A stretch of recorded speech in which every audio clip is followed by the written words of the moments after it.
Let's see how to use a GenAI-enabled IDE like Cursor to generate Java Selenium-based automation code. We've written a prompt for it, which looks like this.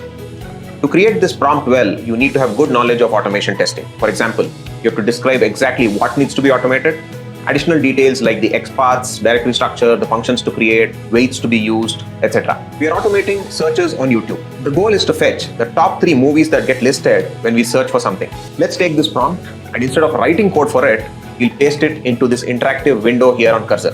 It will prompt me as and when required. I can verify and then give it the go ahead. It's generating the POM file, which is the build file using the Maven build tool. Now it's generating the actual file, which will have the Java Selenium-based automation in it. It's created the necessary directory structure, the necessary comments, the execution instructions, and the readme file as well. This is saving us the effort of writing all of this from scratch. It's able to understand the prompt, which is very detailed, and then generate this code base. Let's compile the entire project. It's able to build successfully. It's also creating a test script through which the project can be executed. I'll accept all the changes in the files, and now it specifies how to execute it.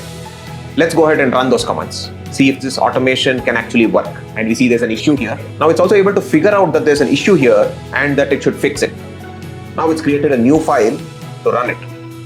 It's now able to launch the browser, go to youtube.com, search for children's movies, and fetch the list of the first 3 videos that get listed there.